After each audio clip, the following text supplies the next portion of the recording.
Go for it. I'll talk about the I got my structure. chai tea. I'm ready. Yeah, you're hearing I'm the ready tea. for the tea. Uh, I only have a water bottle. That's okay. I can pretend it's tea.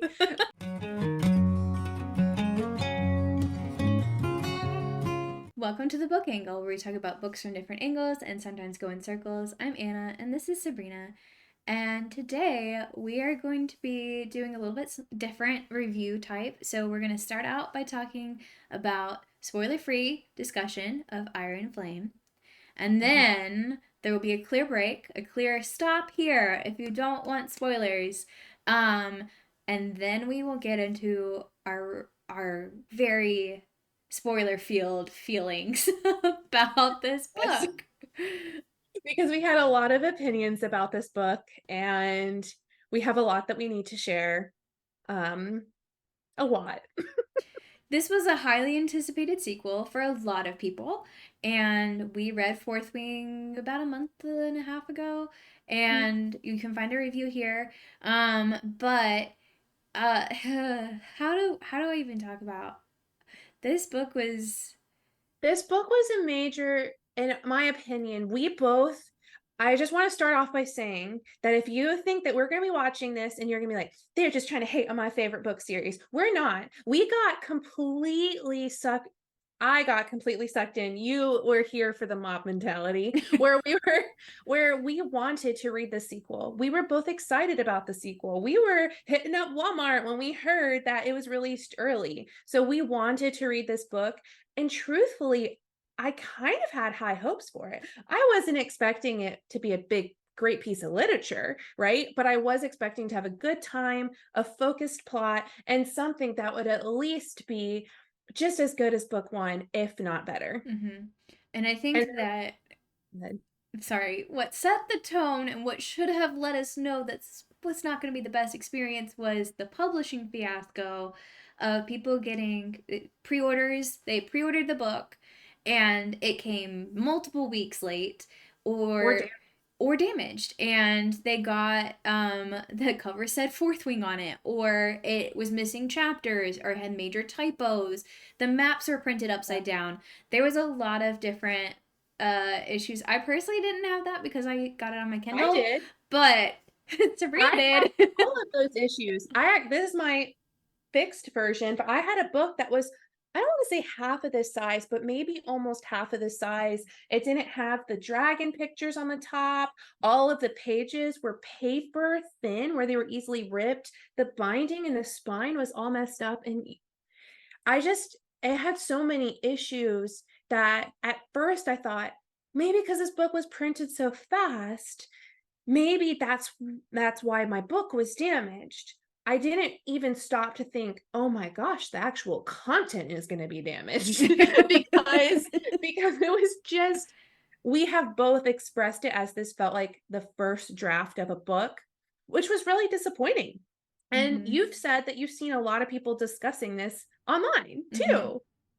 Yeah, we're not alone in that we felt like this book was very, very rushed, Mhm. and it is clear in the writing that there was not a lot of time taken to fix issues, that this book could have been way more solid with two or three more rounds of editing, I feel like.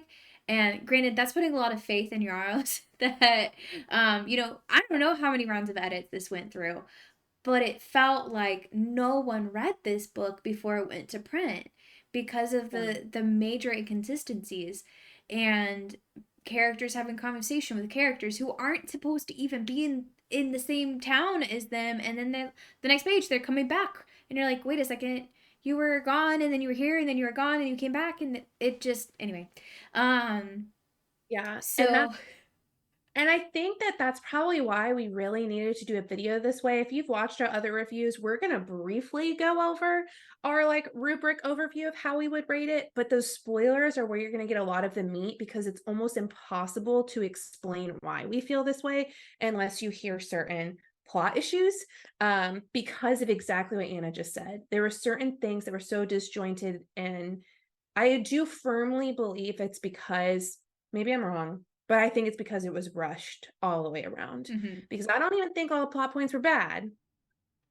but they were not done well. Yeah. um, So, you want to get into scores? yeah, So, I gave characterization, that's our first um little category, and I gave characters a 2.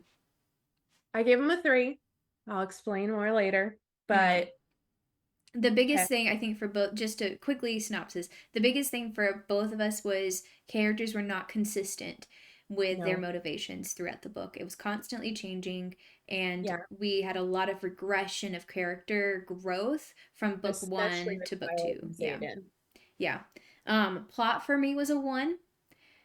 Hot for me, I would say was a 2, and that's giving a lot of faith that it should have been 2 separate books because of part 1 and part 2, which I'll talk about later. Yeah.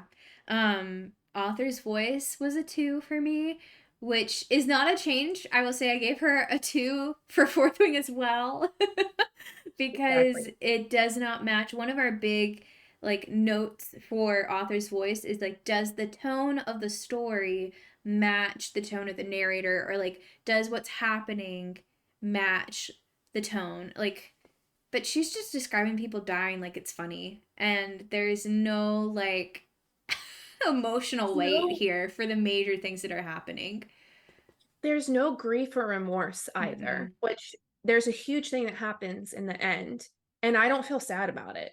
And that's attributed a lot to the voice. Yeah, the voice is does not match the story.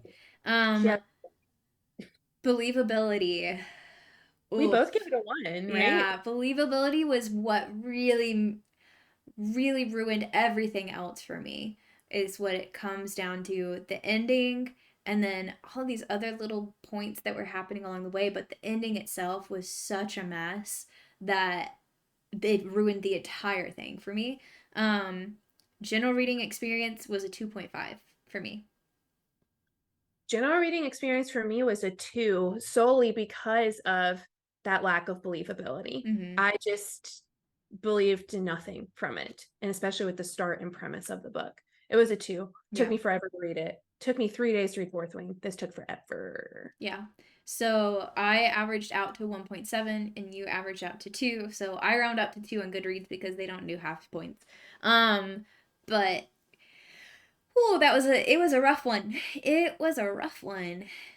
And all that being said, because I know that if you're like, wait, I haven't read Iron Flame yet, tell us more. I don't want to ruin it for you, but the one thing I'll say if you decide not to watch the spoiler section is that if you wanted to read the third book and if you loved Fourth Wing, I don't think that this might be the right book for you at this time. Maybe wait for book 3 to come out. And that way, maybe Yaros, because she's going to take, Anna told me that's going to be a whole year before the next book is published. I have higher hopes for that book because Fourth Wing had a very clear plot, smooth trajectory, everything made sense. Girl, this one didn't make any sense. Yeah. So maybe just watch a recap video, watch our video, or wait until a third book comes out. Would you agree with that? Yeah, this felt like a fever dream to me, especially, in comparison to Fourth Wing. If Fourth Wing is the standard for like what was good for Yaros, this is, I don't know what this was, but it was something. They were words on paper, but they did not always go together. Made zero And they sense. made zero sense. It was really just like she was searching for this drama high of like, what is the most chaotic thing that I could possibly come up with, and then put no effort into explaining how that made sense or how it tied into an overarching plot. So we're just getting, no, part one is very, very boring. Nothing really happens until the end of part one, and that's like 400 pages of nothing. Now, part two, that's where the drama comes in, and I told Sabrina it felt like reading a soap opera, And but honestly, a good one. like somebody just came in and rolled dice and said, okay, that is this person dies. Okay, they die. And then like it was purely chaos all of the time, and none of it worked together towards a greater ending. So No. that was our thoughts. that was our spoiler-free thought. Um, we You'll will, get a lot more drama if you continue on. The drama yes. is real. The reason I feel like we're being a little bit mellow is because we've already filmed the spoiler section of this, and it wore me out a little bit because I was so hyped up, so worked up about the things we discuss in the spoiler section. So that's I really feel like I can't say anything more besides maybe don't read this. If you liked Fourth Wing, don't ruin it for yourself. Don't Because ruin it for yourself. yeah, If you want to know what to expect, continue watching, but we're going to have a clear break right now. So that way, if you yeah, don't want spoilers, don't continue yeah. on and Stop. stop. Go no further. Spoilers here. Dun, dun, dun.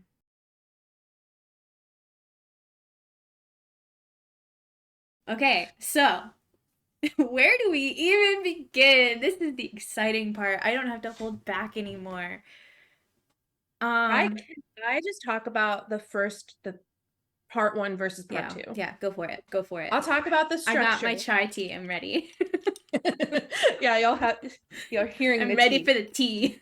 Uh, I only have a water bottle. That's okay. I can pretend it's tea.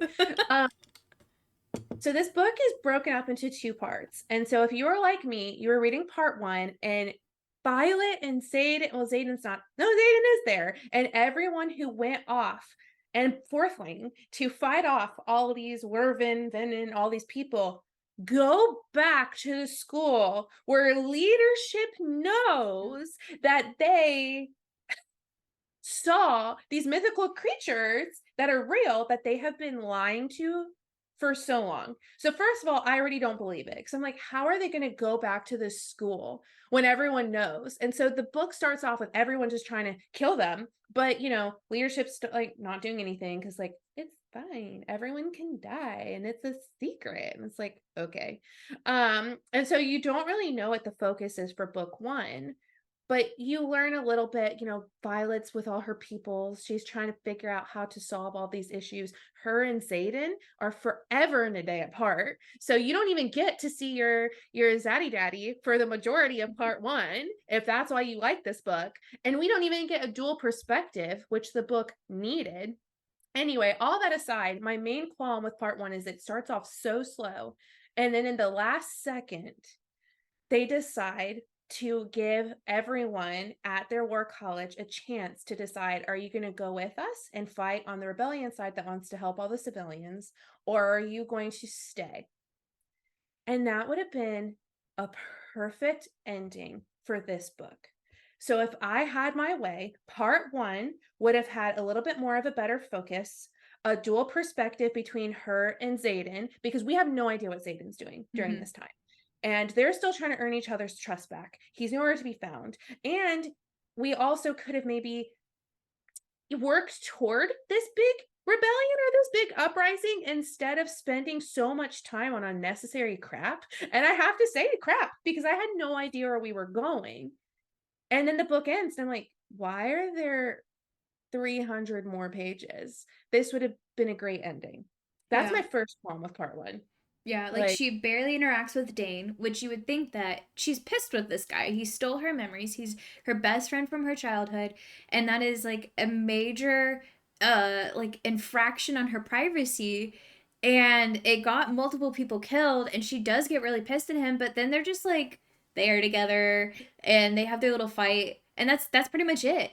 And until the very end where he like frees her from being tortured, which that leads me into my next point is Violet is tortured for 5 days with mhm. no relief. She's literally seeing a dead friend, right? She's hallucinating, or maybe he's really there. I think there might be something that we're gonna learn in book three about her being able to communicate with the dead. I don't know, but That'd be cool. it that plot point was dropped so fast when she was rescued. We never get any mention of Varish or her torture ever again, or her seeing Liam. All of it forgotten. And I was so mad that she never told anyone that she didn't see Liam. Not even Zayden. yeah, she never mentions it to anyone that we are aware of. And the way that he's described interacting with her and the room presupposes, like, it gives you the idea that he's actually there, that he's not an hallucination, that he's like actually there with her. And so I thought, oh, are we gonna get like she can communicate with the dead, or maybe there's some, because Jack has already come back, and at that point we didn't know why he'd come back. So there was kind of this like, okay, is there something going on here with the god Malik? What's going on with that? Anyway, the fact that Violet is tortured for 5 days continuously and does not have nightmares about it, does not have any lasting emotional or mental repercussions for it, was so frustrating for me as a reader, because that would cause incredible amounts of PTSD, right? Like, I get that she's going to college for war, right? However, there is no way that you can endure that kind of like insane amount of pain and Yeah. psychological terror and not have any form of emotional or mental trauma. But this is what pissed me off even more about the fact that they're still at the school. This is a man in leadership. This is the vice commandment. And the fact that he was able to torture Violet all throughout part one, because Mhm. of course you have the torture scene, but there's also other types of punishment that you see with this Bane person. And only one professor stood up against that is insane to me. I could not buy into that. And them even being at the school in general could not buy into it. Yeah. I understand since part one ended that we needed that moment of half of you can stay, half of you can go. But I feel like there could have been a better way. Or even if she was back at the school, I think it just needed to be handled so much differently. I just didn't believe in the Varish plotline at all. I didn't believe no one would stop him. All of the torture scenes, I could see how that would happen given what they know, but I was just like, it almost happened too late, and the fact that she doesn't talk about it and doesn't talk about Liam. The only good thing about that torture scene was if Dane was gonna get a little redemption arc, Mhm. he did end up stabbing the main dude who was torturing him, and I honestly did believe that Dane actually wanted what was best for Violet after he didn't read her memories the first time she's being tortured and after he stabbed Varish. So I can in some ways understand why Violet trusted him a little too quickly. But then let's talk about book two. Yeah. Liam's just a part of the rebellion. He's just there. Or not Liam. Excuse me. Liam should have been there. Dane, Dane's just there. And everyone trusts him. And he's just like, hey, how do you go? Let's have one heart to heart about what happened and then let's translate books together. Yeah. The other thing I want to say about Varish is that he's the main antagonist of part one, and then he dies, and we never think of him again. What And was it his was, purpose? what was his purpose? And I feel like, maybe she's gonna do something with him in the third book, despite the fact that we believe he is dead. Um, and was not Venom, so he couldn't be resurrected. Like, as far as we know, he wasn't. And I don't understand his purpose and why he was just killed off and had no lasting impact. It was such a waste of space for me. Um, but also Violet is so mad at Satan for the entirety of this book. And they're either arguing or they're having sex. It's one or the other. And when they're And that's stuff arguing, like that I doesn't even make sense. I What? understand that she has trust issues with this guy. However, I don't understand that this argument keeps coming up when she acknowledges that she has done the exact same thing to her friends, who immediately believed her and forgave her for withholding information from them. And she acknowledges within that same scene that she has done the same thing to them that Zayden did to her, and that they forgave her very quickly. And she's like, wow, maybe I need to rethink this relationship, that I'm not forgiving him for this, like, withholding information. She does not rethink it at all. They continue to have the fight for the rest of the book. And then she also immediately, doesn't immediately, but she forgives Dane very quickly, and they work together. And I'm like, how are you still upset at the man that you acknowledge did the thing that he needed to do to protect the rebellion, because he knew Dane was possibly looking at your memories? he knew that you could give away information that was very important, and so he couldn't share it with you. You are fully aware of this, and yet you're like, you're not your full self with me. We can't. I don't love you because you're not true to yours. There's battle axes in your armoire. Like, girl, girl. Girl. I was also, but on the flip side, in the end, when Zayden finally tells her everything, especially with his new like signet, I don't know how you say it, that was just thrown in there, Yeah. he all of a sudden is like, I've changed now too. And I'm like, you are half the issue, dude. Because I'm like, he's like, well, you just didn't ask. And it's like, oh my gosh, like, can you guys please just communicate? And in the end, he just has this epiphany that he's gonna change now because he would rather be with her than have these dumb arguments. And it's like, did it really need to happen in the last 40 pages of this book? Yeah. On the subject of his signet, this is another issue that I have. So it is made very, very clear to Fourth Wing that intrinsic Yeah. mind readers, if you have the ability to read minds, you're killed on sight. You don't get to live. Sorry, very unfortunate. But that ability is not allowed to progress in the world. So that's why he's withholding his ability. Nobody knows about it until Violet forces him to confess, right? Three things here. First, Imogene and Dane, what are their abilities? They can read your memories or they can change your memories. Those are their two abilities, right? Like, is that not mind reading? Because I feel like that is, right? Like, It was explained why Dane was allowed to keep it in book one because it requires a touch. yeah. But still. And Zayden, his ability is not to read minds. He can read pre-thoughts, Yeah. which was such a horrible way to explain it. I'm like, okay, so he's very insightful. He can read people's intentions, which means that he's just really good at insight. Which honestly helpful, but like also not that great of a superpower, if I'm gonna be honest. Because like, Yeah, the way he explained it almost downplayed it because he yeah, also talked about how he was also in battle, he always knew what people were going to do. but he So can't read it's your intentions if you're shielding, and every single rider knows how to shield and is constantly shielding. So he really can't use it ever with anybody that would be important, you know? yeah, I just and the amount the level of angry that Violet got with him for that also made me mad because who is the person who was teaching her how to shield? It's like he was trying to help show her to block him out Mm-hmm. or to like use this against him. It was him. If he really wanted to use her memories to get her to love him, why would he be giving her the weapon that she needs in order to shield him out?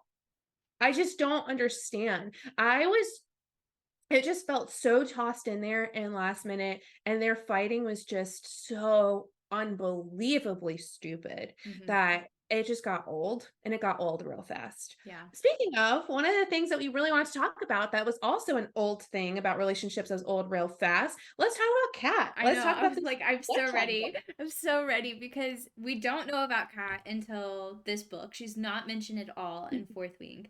And when she came up, Kat is immediately a little bit psycho. She's a little bit psycho. Like the things that she says to Violet about Zayden is absolutely insane. I was reading it and I was like, why is Violet not slapping her right now? Like, why are Yes. you taking these things to heart? And we later learned that she takes these things to heart because Kat can manipulate her emotions. I'm like, okay, so this was how you were going to explain that Violet is emotionally insecure. But what was Cat's purpose in the first place?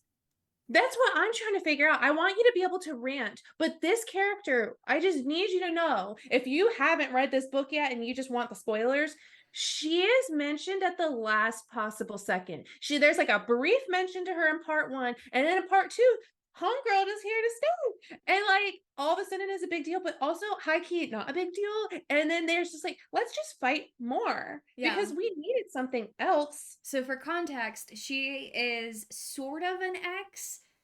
She's somebody that Zayden used to sleep with, and he was briefly betrothed to. But However, it he was broke off. great. Yeah, it was an arranged betrothment. He ended it before he even meets Violet. So they've not been a thing for a long time.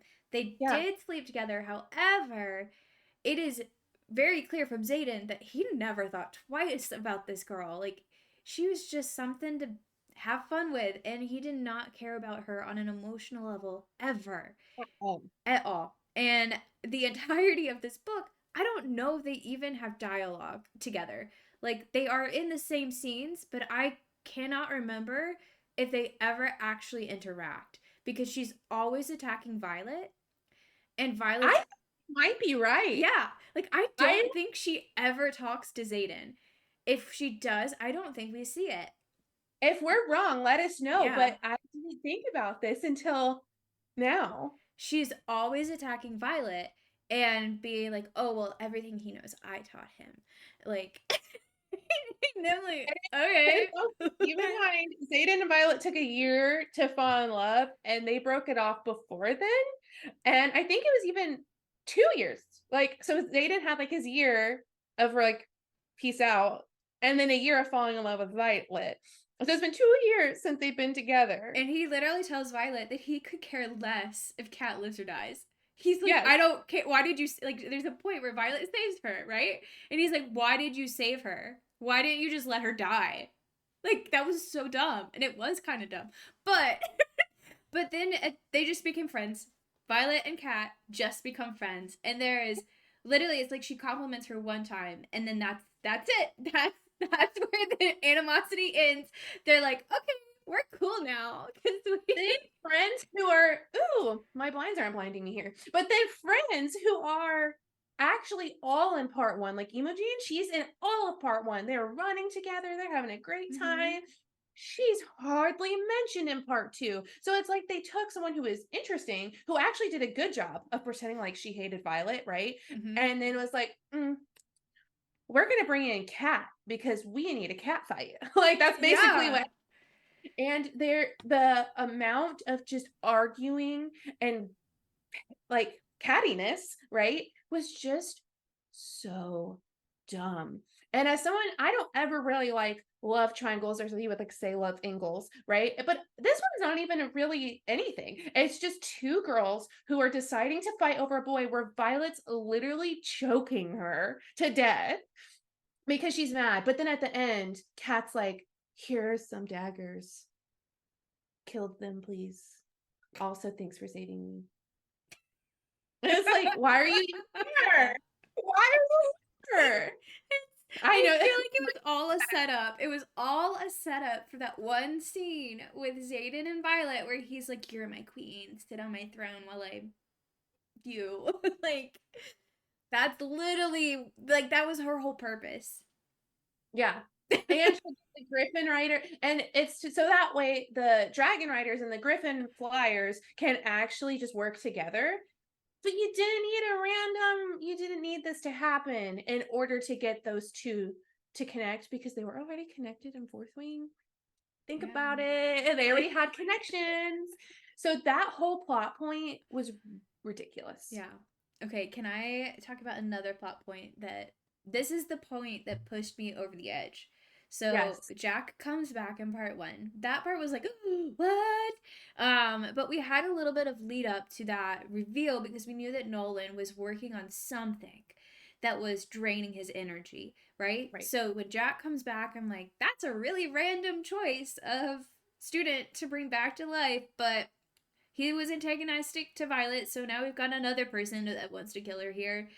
Oh boy, add him to the list. But then he saves her, and I was like, okay, so maybe, like, with Liam, like, her seeing Liam, maybe there's something where, like, the god of death is connected to her and is, like, sending people back to, like, I don't Well, know. that's That been would have been good. really cool, right? Yeah. No, he's just the enemy that they revived and then let be a student again. They fully knew. They were well aware this man was a villain. Fully aware that this They, man they don't was even explain why they kept him. the enemy, right? And there's one mention of Nolan being like, I wanted to save a soul, right? So it's implied that maybe they were looking for a cure. And they're at the very end, like the last chapter, there's a little section over the chapter. Somebody pointed this out on TikTok. I did not notice this on my own. But there's like, those little blurbs that are like from letters or journals or whatever. I think it's the very last chapter where Nolan has written a letter to Lilith Sorrengail, Violet's mom, and it says that there's no cure. Tried every method we know of as you requested. There is no cure. There is only control. Right. So they were trying to find a cure for Venom through Jack. They did not find a cure. So they release him as a Venom into the school for months with control. Um, did they not think that this man would be like, trying to get the enemy in, which is what exactly he does, is like, who How stupid can you be? How are they even a war college? This yeah, is the I'm like, stupidest what war kind of college. strategy is that? To be like, well, we couldn't cure the enemy, so we'll just let them be free. We'll just let them be free in our most like secure facility with all of our secrets right here for them to go digging for. Yeah, that's not a problem whatsoever. We're gonna let him be here for months without any kind of like restraint on his access to things. We're just gonna make him take the serum so he can't kill us. Great. That is a great idea. Wonderful war I'm so strategy proud of you to guys. give your enemy full access to your base. That is And also, exactly what they did, and it is why the wards fell, and it is why the Venom and Wyvern come in at the very last minute, right? Jack is the reason. Please but tell also like me. why Jack? Why'd they bring him back? Of Because he was the all Venom. So people's theory is that he turned Venom in Fourth Wing when he draws power from Violet when he's right, trying to but kill her. like, but still, But when they're like, I just don't so he couldn't have died because he's Venom, and Venom can only be killed by lightning, which is a really random thing. I mean, it's convenient because that's Violet's lightning and power. silver.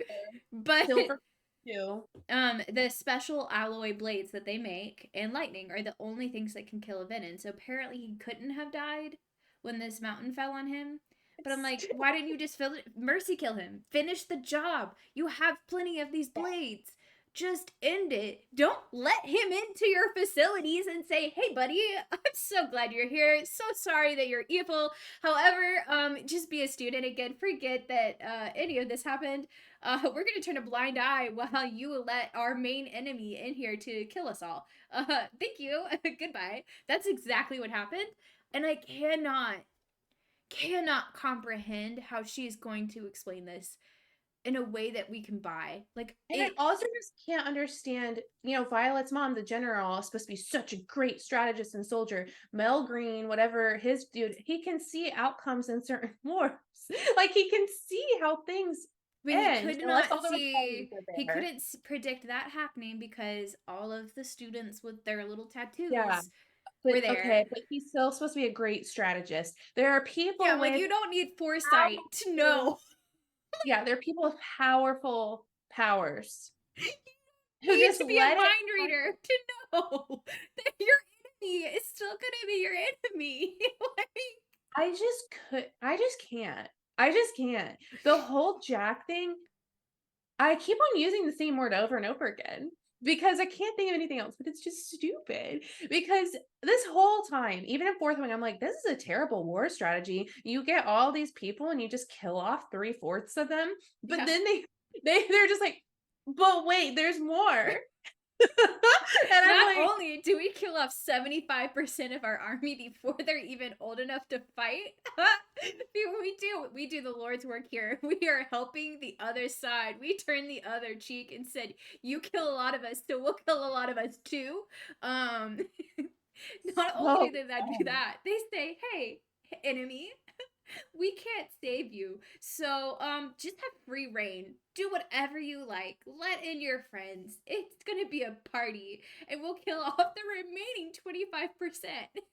On the note of Venom, I have to talk about that ending with Zayden because Everyone allegedly loves it. When I'm on Instagram, everyone's like, "Oh, that's cheating," and I'm like, So the only hint that we have of this potential happening is that Violet's having these, dreams about the sage like choking her out and threatening her, and she's having these really bad nightmares. Which I side note, I want to go back and say, remember that one time that she's like, I have to tell Zayden about the wards when he gets back from his trip. The very next paragraph, she's having a nightmare about the sage, wakes up and is like, oh, that was really bad, curls up next to Zayden, who's in the doesn't bed tell with him her, anything. and then falls back asleep. And then the next scene is Zayden arriving home from his trip, and he's been gone for like 3 weeks. And she's like, hey, it's so nice to see you after such a long time. I literally highlighted it in my Kindle because I was like, I swear to God, this is insane. I didn't even notice that. I think in my head, I was like, she was wanting to cuddle up, like, as if he were there. No, she falls asleep to the sound of his heartbeat. But Homeboy wasn't supposed to be there. So I don't know what that was. And I'm like, okay, if you were like, maybe she was trying to be like, this is a hint to like Violet is like able to see people that aren't actually there or something. But we get no, like, it was so much like a plot error that I was like, if this is hinting at something else, we needed more to know that, because right now I'm reading it as no editor caught an issue here. Okay, so Zayden has these nightmares, or Violet has these nightmares. Now, people have theorized that they were actually Zayden's nightmares, and because of their connection, she was getting them. So that's why he was like, oh, the sage is here for me. I'm going to have this showdown with him. Yeah. Because we all assumed it was going to be Violet based off of her dreams. But he was really there for Zayden.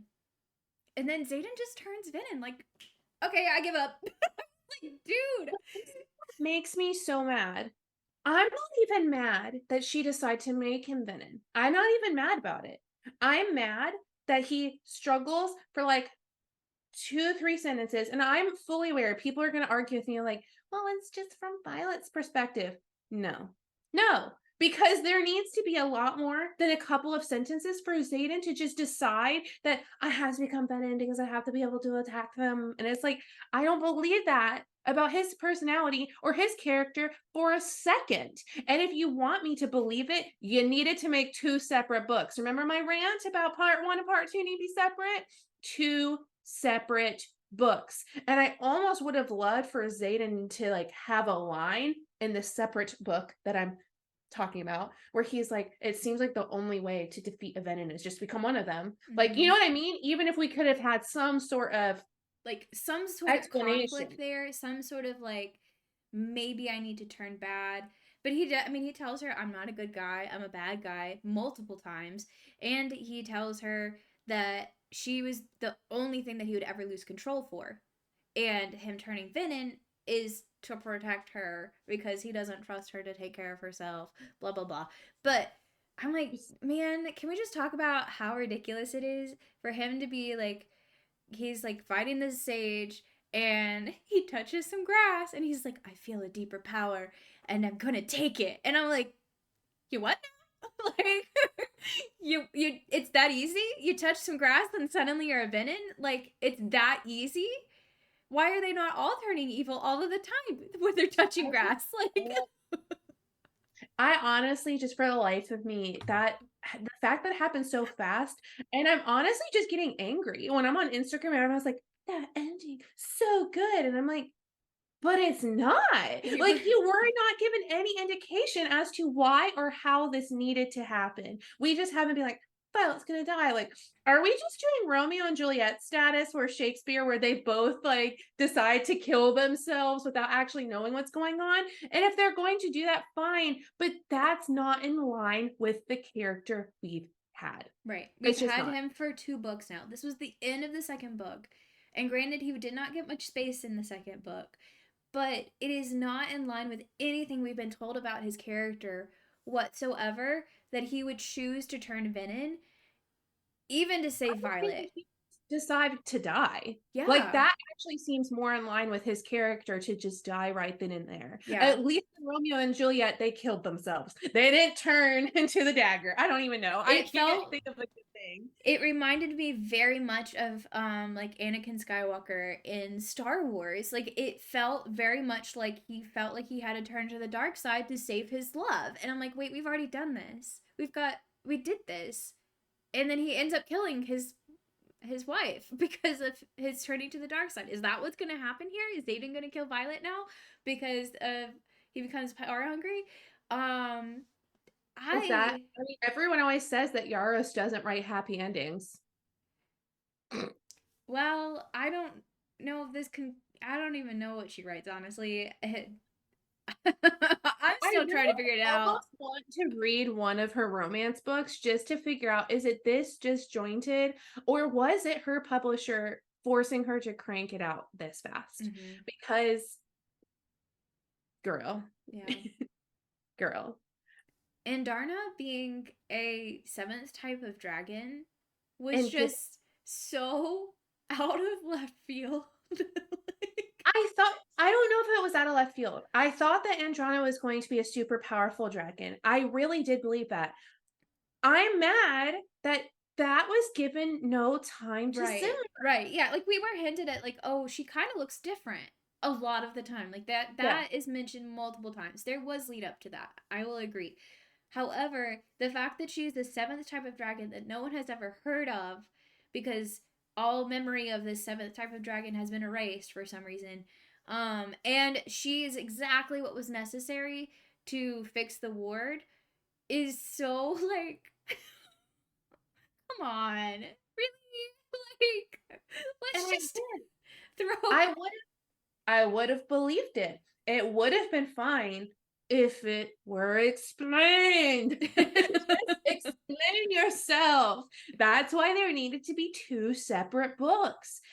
That whole chapter with Andronna needed, well, actually, it wasn't a whole chapter. That whole paragraph Yeah. with that being explained needed to be several chapters, in my opinion. Or there needed to be more conversation where she goes up to Andronna and is like, why did you just look like you were part of a cliff face? What type of dragon are you? Do you know anything about your childhood? Like, I'm just, for such a big plot point like that to happen and to not be addressed, like, come on. Like, how did we have 17 different plot points in one book? Yeah, And and also, how is Fourth Wing not like this? I That's don't. what's bothering me. Fourth Wing had a very focused plot. What is this? Yeah, and then she tells Violet that she waited for 600 years to hatch, and she only hatched because she heard them talking about a scholar when Violet was 18. And I'm like, why were dragons talking about a scholar? Why were they talking about an 18-year-old? Don't they have better things to do? Yeah, Like, like that's so weird. That's a weird point. And we never get any explanation from Andarna why she was brought up. It was just like, oh yeah, that's how. And I'm like, what? Why? yeah, why? She was 18. And She wasn't even in the school yet. also, mind you, the stuff that we're talking about, if you haven't read it, learning about Andrana's Dragon news, Zayden becoming Venom, the wards being what's necessary, Jack being Venom, all of this stuff.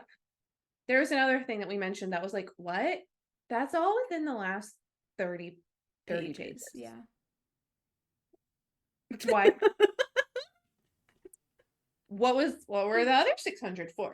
Like, I'm just You know, so I was thinking about it. You know, those like that phrase, like this meeting could have been an email. This book could have been a text message. Like, honestly, it's not even a text message. It was a voice it memo. was a voice One of the memo. voice memos, because voice memos aren't even as polished as text messages. It was a voice memo. Yeah.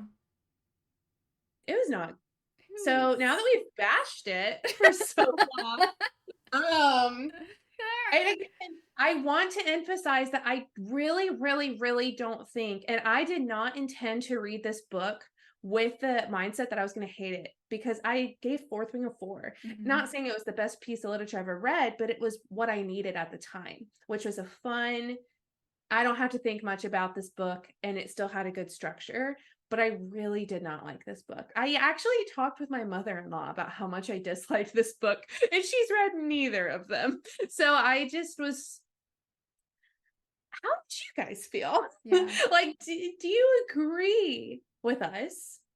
If you don't, I really want to know why. Like, not even to argue with you. Just tell me why you like it so much. Please. I want to know. Is there any burning question you have for the peoples? No, I just feel like this entire, Fourth Wing sets up a promise of like what type of book we're going to be reading, right? And it kind of fulfilled its promise. Iron Flame doesn't give you any kind of promise, and it doesn't fulfill any kind of promise. There is nothing for you to go off of like what type of book you're gonna get because it's constantly changing. And Yeah. it felt like she was writing and would get bored with a scene and just skip over it and be like, "Oh yeah, remember that trial that I talked about? Yeah, we did that 2 weeks ago and it went fine. Okay, next, like 4 weeks later." And it just was very like sporadic, and like she could not keep a thought in her head about what was important or what she should be talking about. And I feel like I wasted 10 hours of 15 hours, however long it took to finish this book, because I finished it being like, well, that doesn't make sense. None of those characters would have made those decisions. And why did you do that? It doesn't I can't believe it. I feel like you lied to me. And you know where it's like, I'm not mad, I'm just disappointed. It's like, no, I'm mad and And I'm just disappointed. I am all of the above. And Yeah. there's probably more feelings trickled in there. I just yeah, Yeah. it was not worth our gas money to look for this book. It wasn't worth my my time. Yeah. I'm glad And I didn't get a physical copy. So, yeah. um I will read book 3 if there's given more time. I will. Just because I think Fourth Wing was a lot better. Fourth Wing was infinitely better than this book to me. So, yeah, that's saying and a that's lot. saying something. Yeah. We're gonna stop here because we Time could out. we could probably talk about there's so many other things that I didn't mention that bothered me. Those were the main we hit the very big things. And I I have heard a lot of people who love Fourth Wing who read this and were like, wow, was Fourth Wing actually bad? And I was just taken in. And um I've also heard people argue that maybe this book was written by AI, or at least parts of it were. I feel like that is a very complicated argument, and I don't agree with that. That accusation is very, very harsh, and I also feel like when you make that accusation, you're calling a lot of things into question, and that's not something that you should just put out onto the internet without any forethought of the ramifications of that kind of accusation.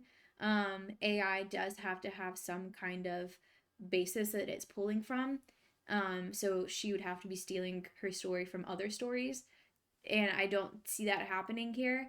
Um, though it is incredibly disjointed, I just wanted to put that out there that I have seen that, and I disagree with that statement. Overall, don't Let us recommend.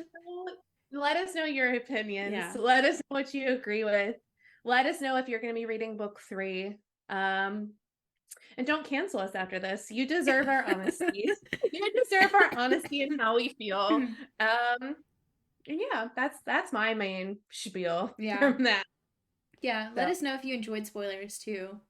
And it's yeah. getting we were very energetic. We were very enthusiastic about our lack of enthusiasm for this book. Now do you see why we needed the spoiler? All right. Well, thank you for maybe watching this far. Yeah. We'll see you next All time. right. Bye. Bye. Like and subscribe. Subscribe. Good job.